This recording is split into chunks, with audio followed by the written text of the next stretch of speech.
ओम ओम श्री सद्गुरुदेव भगवान की जय। दीन दयाल बिरद संभारी, हरहु नाथ मम संकट भारी। बोलिए श्री सद्गुरुदेव भगवान की जय। राजा रामचंद्र भगवान की जय।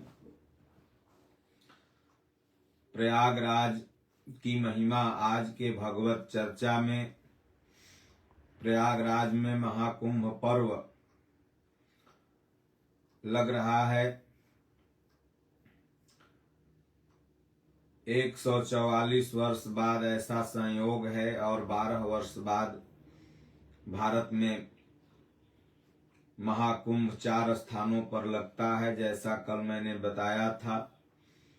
आज के भगवत चर्चा में प्रयागराज का आध्यात्मिक और भौतिक महत्व महिमा का वर्णन हम सब लोग समझेंगे। गोस्वामी तुलसीदास जी ने प्रयागराज की बहुत सुंदर व्याख्या की है उसकी महिमा का। वाल्मीकि रामायण में भी प्रयागराज की महिमा का बड़ा ही सुंदर वर्णन मिलता है और ऐसा कहा जाता है कि तीर्थों का राजा है प्रयागराज।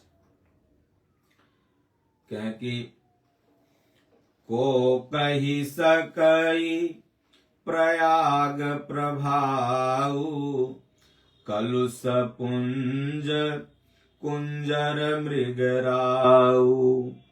अस तीरथ पति देखि सुहावा, सुख सागर रघु बर सुख पावा। भगवान रामचंद्र जी जब प्रयागराज पहुंचे तो को कही सकई प्रयाग प्रभाऊ, कलुष पुंज कुंजर मृगराऊ। अस तीरथ पति देख सुहावा, ऐसे सुहावना तीर्थ पति प्रयागराज का जो कलुष को नष्ट करने वाला, दुख को नाश करने वाला है, मन को स्थिर कर देने वाला है, चंचल मन को। सुख सागर, भगवान राम स्वयं सुख के सागर हैं और उन्हें भी सुख मिलता है।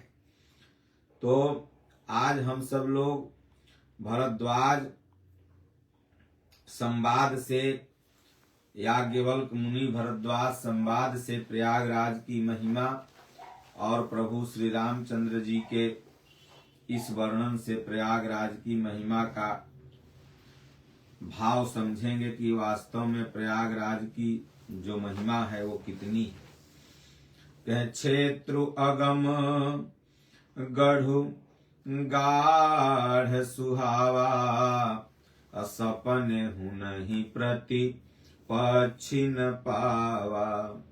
सेन सकल तीरथ बर बीरा, अकलुष अनेक कलुष अनेक दलन रन धीरा।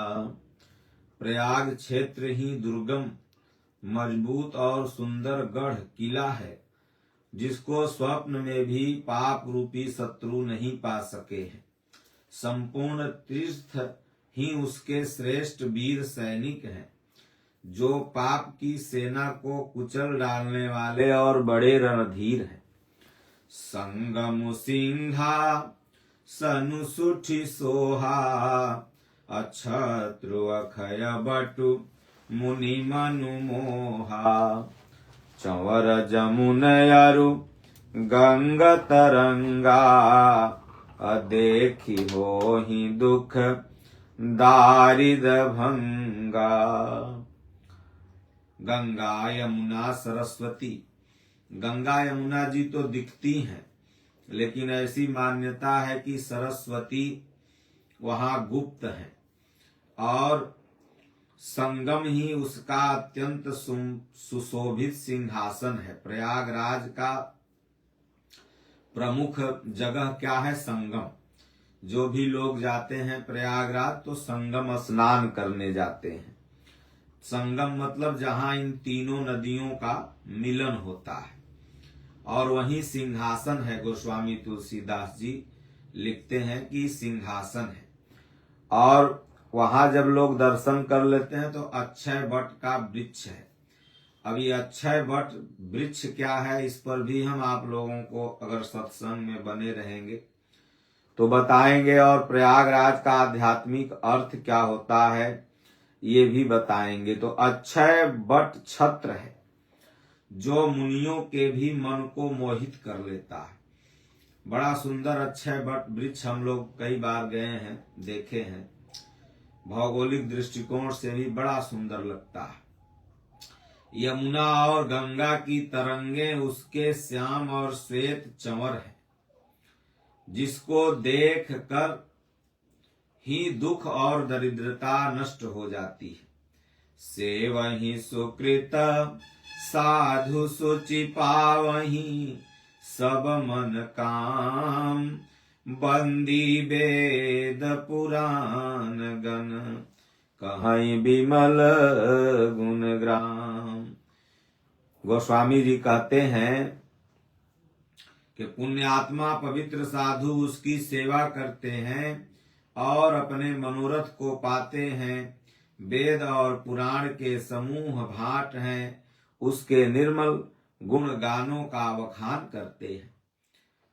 को कहि सकई प्रयाग प्रभाऊ, कलुष पुंज कुंजर मृगराऊ, अस तीरथ पति देखि सुहावा, सुख सागर रघु बर सुख पावा।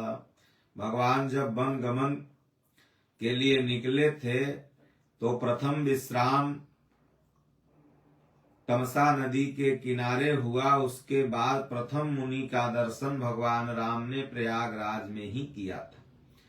पापों के समूह रूपी हाथी के मारने के लिए सिंह रूपी प्रयागराज का प्रभाव महात्म्य कौन कह सकता है। ऐसे सुहावने तीर्थराज का दर्शन कर सुख के समुद्र रघुकुल श्रेष्ठ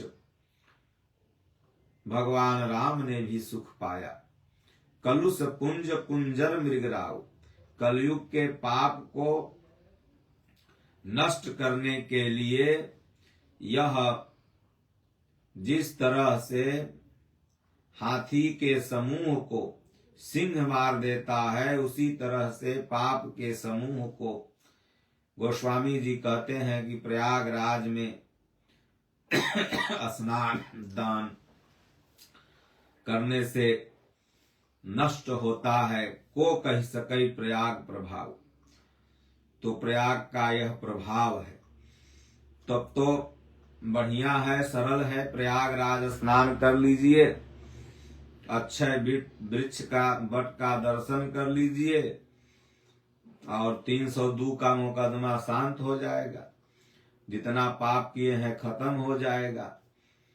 पाप को नष्ट करने का तो बड़ा सरल तरीका है। ट्रेन पकड़ो, पहुंच जाओ प्रयागराज, फिर उधर से आओ, फिर पाप करो, फिर चोरी डकैती मर्डर करो, फिर प्रयागराज पहुंच जाओ।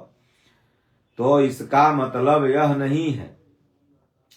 प्रयाग का एक आध्यात्मिक अर्थ है, और जब प्रयाग की अवस्था में भजन करते करते वह साधक पहुंचता है, जो आगे सत्संग में हम बताएंगे, तो उसके जीवन के समस्त संस्कार कलुष पुंज कट जाते हैं और फिर वह जीव अक्षय वट भगवान ही अक्षय वट है, और जो जिनका क्षय नहीं है उनमें समाहित होता है। तो कहते हैं कहि सिय लख नहीं सखहि सुनाई, श्रीमुख तीरथ राज बड़ाई, करि प्रणाम देखत बन बागा, कहत महात्म यति अनुरागा। भगवान श्री राम ने अपने श्रीमुख से सीता, लक्ष्मण और सखा निषाद राज को तीर्थराज प्रयागराज की महिमा कहकर सुनाई।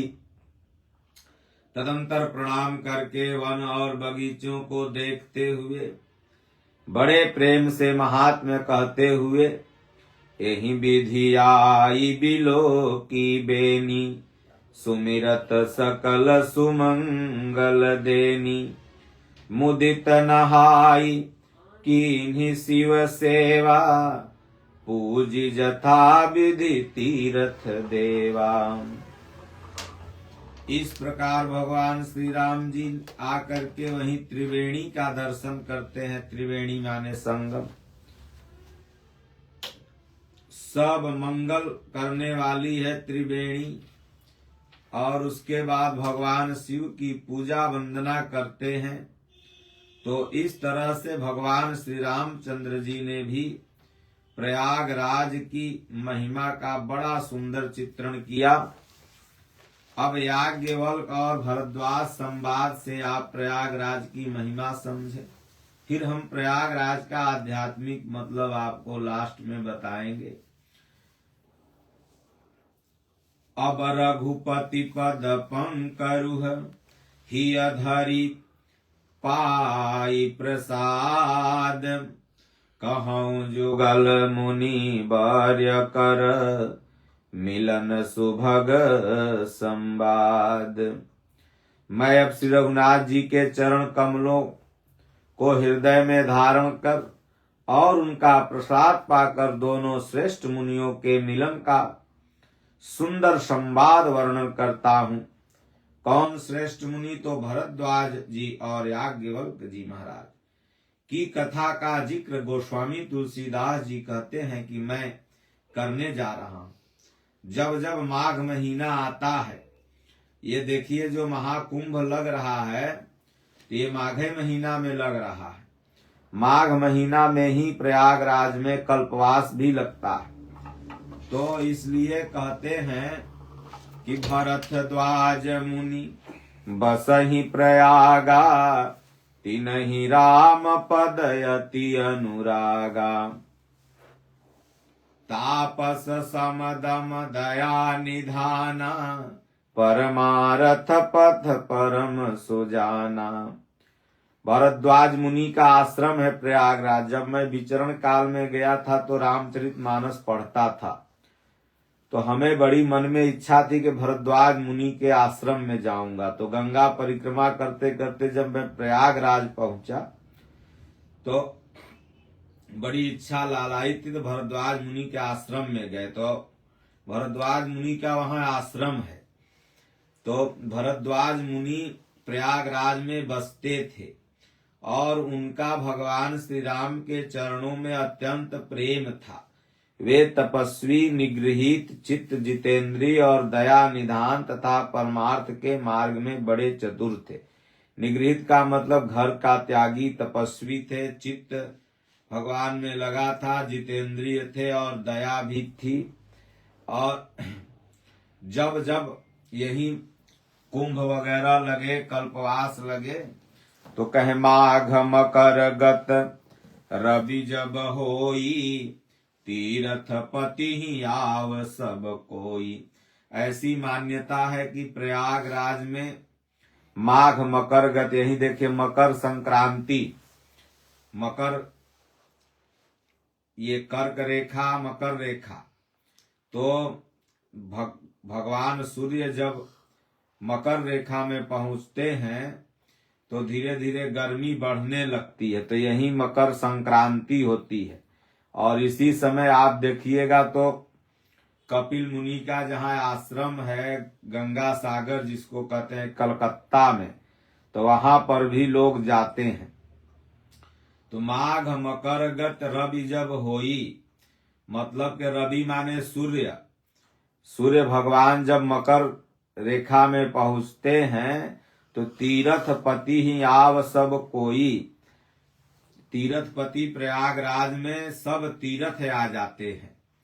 अदेव दनुज किन्नर नर श्रेणी, सादर मजहि सकल त्रिवेणी।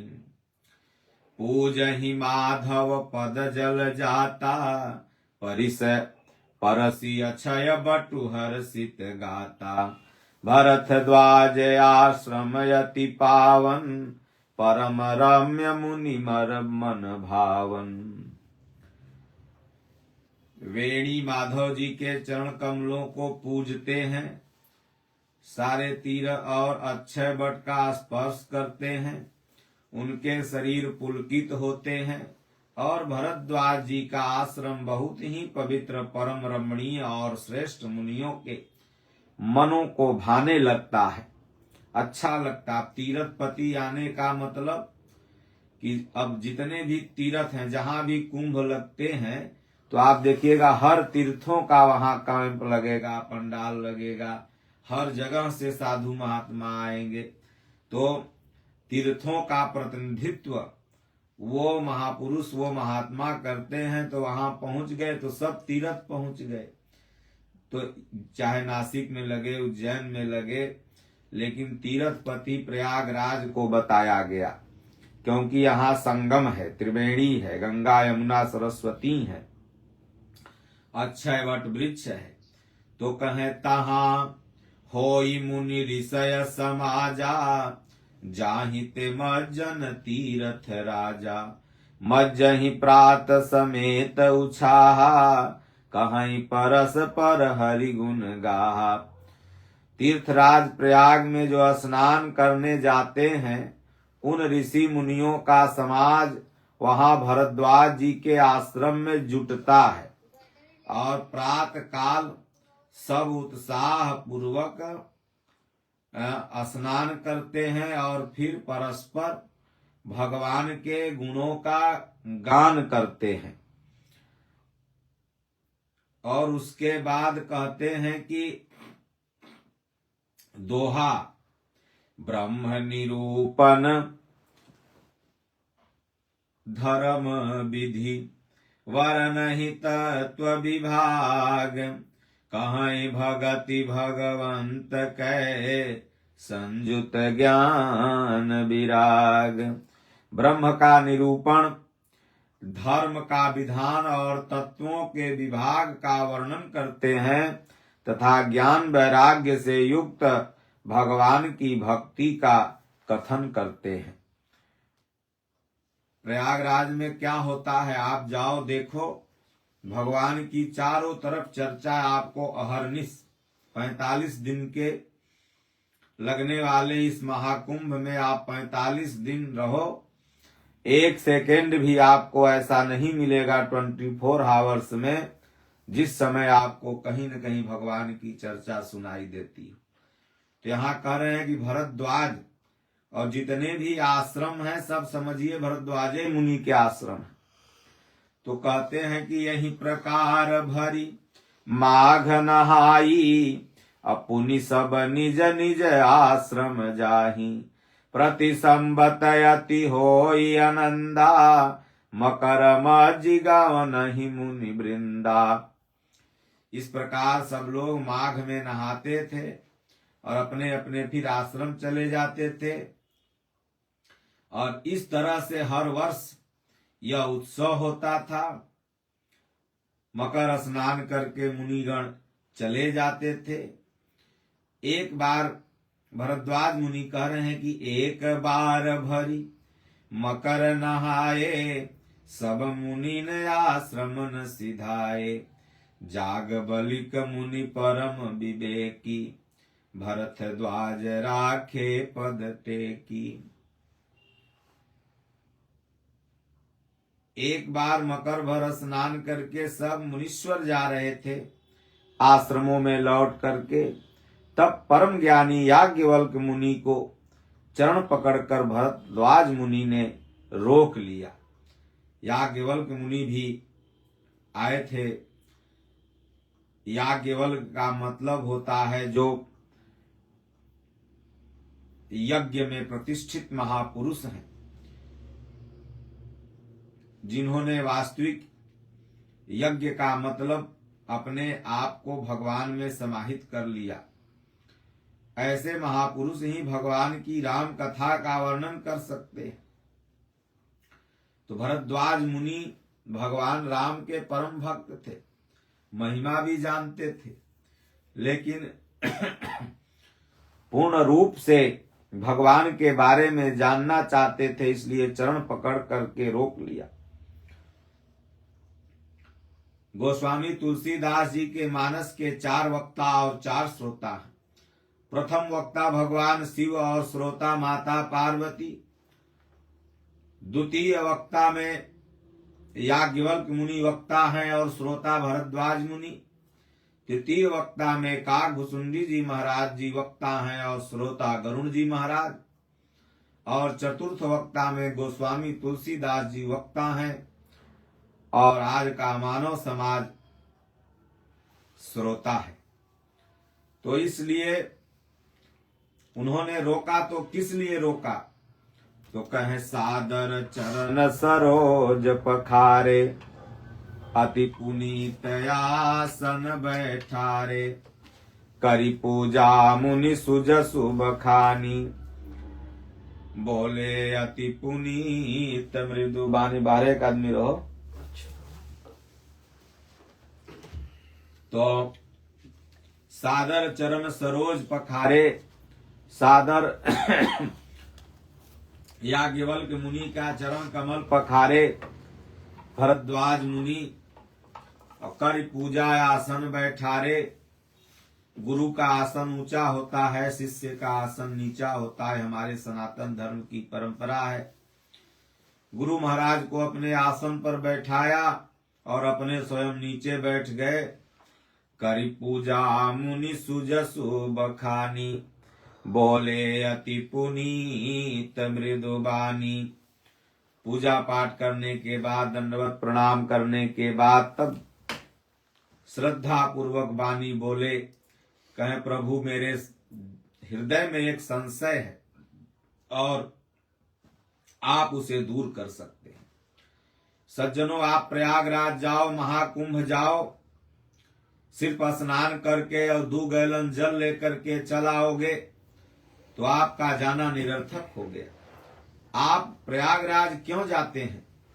भरद्वाज मुनि यहाँ करेंगे संशय को दूर करने। भक्ति में जो संशय है, आपके मन भजन में नहीं लग रहा है, धर्म क्या है, कर्म क्या है, ज्ञान क्या है, योग क्या है, आध्यात्म क्या है, सद्गुरु कौन है, गीता क्या कहती है, भागवत क्या कहती है, रामायण क्या कहती है, मन में जो संशय है उसे दूर करने के लिए वहां जाया जाता है। हजारों आश्रम, हजारों कैंप लगे रहते हैं, हजारों जगह लोग जाते हैं, लेकिन संशय दूर नहीं होता। कहीं पर म्यूजिशियन चल रहे हैं तो कहीं बाजा बज रही है, तो कहीं भगवान की कथा हो रही है। अति उत्तम, लेकिन संशय दूर वही होगा जहां पर याज्ञवल्क्य मुनि जैसा महापुरुष और भरद्वाज मुनि जैसा शिष्य और आश्रम हो। वैसे आश्रम आज भी हैं वहां पर, आज भी प्रयागराज के कुंभ में लगते हैं, लेकिन आपको खोजने की जरूरत है। तो आप वहां संशय दूर करने के लिए जाते हैं। आध्यात्म से संबंधित जितने भी संशय आपके दिल दिमाग में है, इसीलिए महाकुंभ वगैरह का आयोजन होता है कि आप वहां जाएं और उन संशयों को सत्संग के माध्यम से, महापुरुष के दर्शन के माध्यम से दूर करें। जैसे भरद्वाज मुनि कह रहे हैं कि प्रभु ये बार बार स्नान, बार बार ध्यान, बार बार ये कुंभ मेला महोत्सव तो लगते ही रहते हैं, लेकिन मेरे मन में एक संशय है भगवान। कहनाथ एक संशय बड़ मोरे, करगत वेद तत्व सबु तोरे, कहत सो मोहिलागत भय लाजा, जाओ न कहाऊं बड़ हो ये काजा। बहुत ज्ञानी लोग होते हैं तो प्रश्न करने में सब चाहते हैं कि लोग क्या कहिए, कितना विद्वान है, यह पूछत है। लेकिन अगर नहीं पूछते हैं तो उनका हानि है। तो यहाँ पर भरद्वाज मुनि कह रहे हैं कि भगवान मैं तो इतना दिन से यहाँ हूं, लेकिन मेरे मन में संशय है। और करगत वेद तत्व सब तोरे, हे भगवान आपके हाथों में तो वेद का सारा तत्व है, आप निचोड़ जानते हैं, लेकिन कहने में मुझे लाज लग रहा है। कहत सो मोहि लागत भय लाजा, भय भी और लग रहा है, लाज भी लग रहा है कि दुनिया क्या कहेगी, आप भी क्या सोचेंगे। लेकिन अगर नहीं कहता हूं तो जो न कहूं तो बड़ होई अकाजा। अकाज हो रहा है कि भगवान नहीं मिल पा रहे हैं हमको, इतना दिन से नहान ध्यान कर रहे हैं। इसलिए भगवान ने अर्जुन से कहा, अर्जुन परिप्रश्नेन सेवया उपद्रष्टन्ति ते ज्ञानम ज्ञानानि तत्वदर्शी भी। प्रश्न और सेवा के द्वारा ही उस ज्ञान को जाना जा सकता है। तो इसलिए कहते हैं कि संत कहीं यस नीति प्रभु श्रुति पुराण मुनि गाव, होई न बिमल विवेक उर गुरु सन किए दुराव। गोस्वामी तुलसीदास जी लिखते हैं कि संत महात्मा वेद पुराण सब कहते हैं कि होय न बिबल विवेक उर गुरुसन किए दुरा। गुरु से अगर कुछ छिपाओगे, कहते हैं कि अगर रोगी वैद्य से छिपाएगा तो उसका रोग कैसे दूर होगा। पूज्य गुरु महाराज भी कहते हैं, जो हृदय में रहे, जो दिमाग में, जो दिल में, वही दिमाग में और वही मुंह में। गुरु से कपट, मित्र से चोरी, को हो निर्धन, को हो कोढ़ी। तो इसलिए गुरु से क्या छिपाना, वो तो सब जान रहे, आगे पीछे ऊपर नीचे। तो हे भगवान, आपसे मैं कुछ पूछना चाह रहा हूं, आप बताएं। ऐसा भरद्वाज मुनि याज्ञवल्क्य मुनि से कहते हैं। अस विचारी प्रगटऊ निज मोहु, हरहु नाथ करि जन पर छोहु। राम नाम कर अमित प्रभावा, संत पुराण उपनिषद ही गावा। संतत जपत शंभु अविनाशी, शिव भगवान ज्ञान गुण राशि। आकर चारि जीव जग यहीं, काशी मरत परम पद लहीं।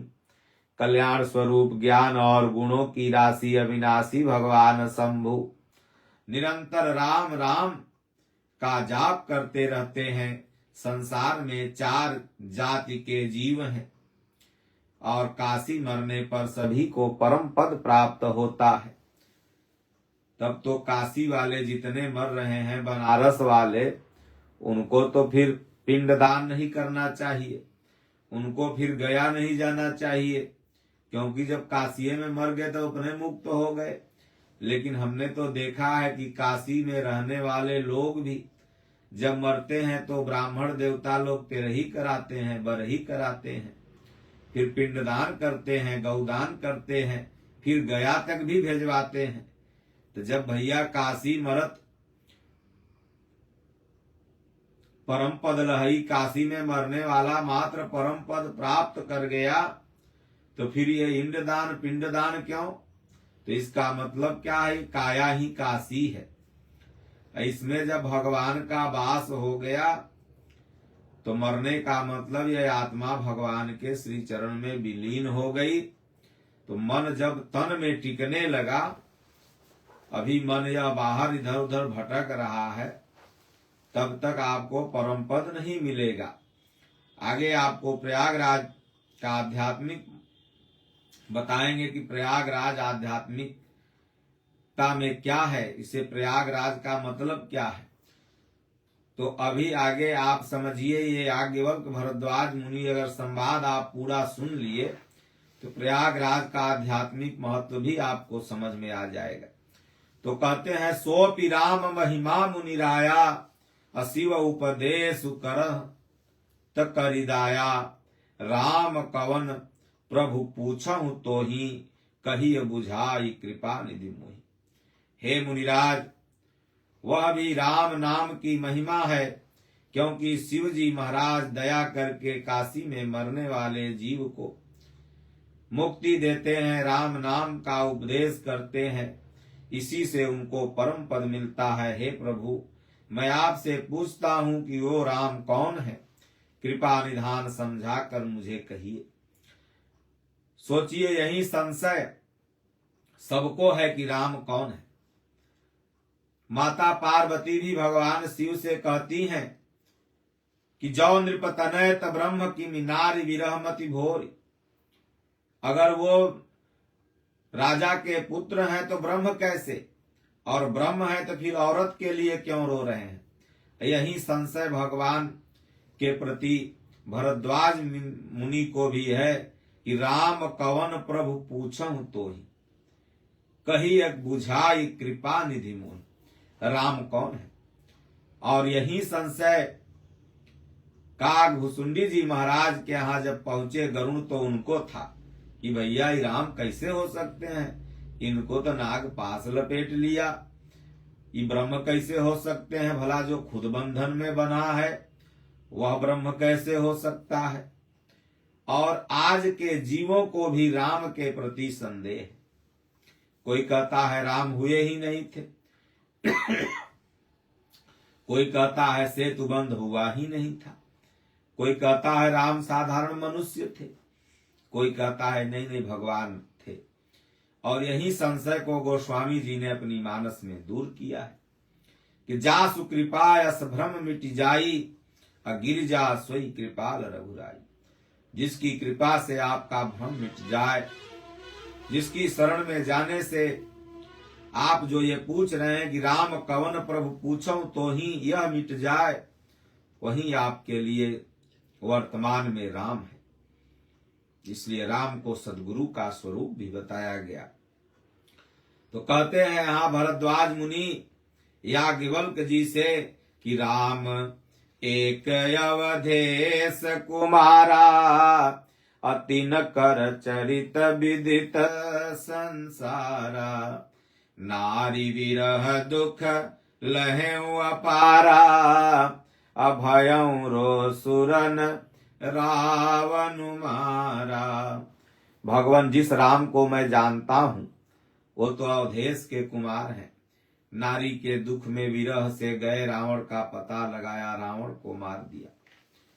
लेकिन प्रभु सोई राम की अपर को, जाहि जपत त्रिपुरारी। सत्य धाम सर्वज्ञ तुम, कहूं विवेक विचार। भगवान उस राम के बारे में हमें बताइए जिसका ध्यान भगवान शिव धरते हैं। हे प्रभु, वही राम है या कोई दूसरे जिसको शिव जी जपते हैं। आप सत्य के धाम हैं हे प्रभु, हे गुरुदेव। ऐसा भरद्वाज मुनि याज्ञवल्क्य मुनि से कहते हैं। जैसे मिटे मोर भ्रम भारी, अकहूं सो कथा नाथ विस्तारी। जाग बलिक बोले मुसुकाई, तुम ही विदित रघुपति प्रभुताई। भरद्वाज मुनि कहते हैं भगवान जैसे मेरा मोह मिट जाए वैसे ही आप बताओ। याज्ञवल्क्य मुनि कहते हैं अरे भरद्वाज, तुम इतने बड़े संत हो, तुम्हें तो राम जी की सारी महिमा पता है, लेकिन तुम तो जगत के हित के लिए पूछ रहे हो तो मैं तुम्हें अवश्य बताऊंगा। राम भगत तुम मन क्रम बानी, चतुराई तुम्हारी मैं जानी। चाहूं सुनए राम गुण गूढ़ा, अकीन्हूं प्रश्न मनहूं अति मूढ़ा। हे भरद्वाज मुनि, तुम्हारी चतुराई मैं जान गया। तुम भगवान की कथा सुनना चाहते हो और इसीलिए मूर्ख बन के हमसे पूछ रहे हो, क्योंकि अगर ज्ञानी बन के किसी के यहाँ आप जाओगे तो आपको क्या बताएगा। लेकिन पूज्य गुरुदेव भगवान कहते हैं कि प्रथम दृष्टया में चेला अपने को गुरु से ज्यादा ज्ञानी समझता है, लेकिन धीरे धीरे जब गुरु के प्रभाव को जानता है तो अपने को महान अज्ञानी समझता है। तो यहाँ पर महान अज्ञानी बन के भगवान की कथा याज्ञवल्क्य मुनि महाराज से भरद्वाज मुनि सुनना चाहते हैं। वो कहते हैं याज्ञवल्क्य मुनि कि तात सुनहु सादर मनुलाई, कहूँ राम के कथा सुहाई। महामोह मही से सुविशाला, राम कथा का लिका कराला। राम कथा के तेई अधिकारी, जिन कहु सतसंग गति अति प्यारी। पूरी राम कथा भगवान के जन्म के कारण से लेकर के और वन गमन राज्याभिषेक तक, सीता जी के समाहित तक लौकुश कांड पूरा का पूरा सुनाया। और फिर भरद्वाज मुनि का संशय दूर हुआ। तो प्रयागराज में अगर आप जाते हैं तो अगर आप गए, सिर्फ स्नान किया, 2 गैलन जल लेके चले आए तो आपका कोई संशय दूर नहीं हुआ। पूज्य गुरुदेव भगवान का आदेश है कि इस बार 10 लाख प्रति यथार्थ गीता की बटेगी कुंभ में गुरु महाराज के द्वारा। आप वहां जाओ, ढूंढ करके एक यथार्थ गीता की प्रति लाओ और वहां पर आश्रमीय संतों का सत्संग भी चलता रहेगा। गुरु महाराज के ऑडियो कैसेट पूरे कुंभ में भी बजेगी और वहां पर भी बजती रहेगी। सुनो और अपने संशय को दूर करो, तब जाकर के आप तो महाकुंभ का लाभ उठाए, नहीं तो आए गए चले गए। तो कहें प्रयागराज। जब भगवान ने कहा कि अर्जुन यज्ञ क्या है, तो कहें यज्ञ शिष्टा। अर्जुन आत्मा परमात्मा के मिलन का नाम यज्ञ है।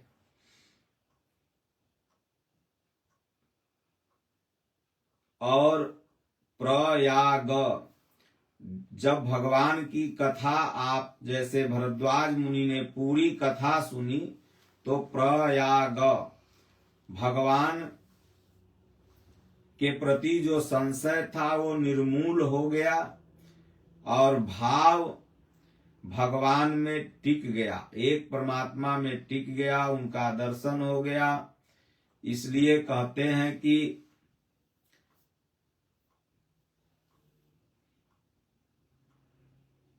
यज्ञ करो, यज्ञ करो। यज्ञ करो मतलब उसमें संदेहों का नाश करो, संदेहों का स्वाहा करो। जो भी विकार हैं, दुर्गुण हैं, उनको स्वाहा करो। और तब धीरे धीरे आप प्रयाग की स्थिति में पहुंच जाएंगे। तो प्रयागराज, संदेहों से उपराम हुआ व्यक्ति तीर्थों का राजा है, तीनों गुणों से उपराम हो गया, तर्क रूपी ताड़का खत्म हो गई। तो जब तर्क से आप उपराम हो जाते हैं तभी तो आप राजा कहलाए। त्रिवेणी यही संगम है। त्रिवेणी ये रजोगुण, तमोगुण, सतोगुण से उपराम की अवस्था आ गई। और वास्तविक यज्ञ होने लगा। वास्तविक यज्ञ है नाम जप। भगवान ने गीता में कहा, अर्जुन जप यज्ञ में नाम जप यज्ञ मैं हूं। और ये नाम जप यज्ञ में ही संशय रहता है कि ये सही कि वो सही कि वो सही। और जब तक संशय है तब तक आप प्रयागराज नहीं है। तो जब प्रयागराज में जाकर के भगवान की कथा सुनोगे तो संशय निर्मूल हो जाएगा, तब जाके आप वास्तविकता की तरफ पहुंच पाएंगे। और इसलिए श्री रामचरितमानस में गोस्वामी तुलसीदास जी ने बड़े ही सुंदर ढंग से इसका वर्णन किया है। पूरी राम कथा जब आप सुनेंगे संशय से निर्मूल हो जाएंगे, तब आपका यह जो मन है यह प्रयागराज हो जाएगा। मतलब परमात्मा में टिक जाएगा। बोलो गुरुदेव भगवान की जय।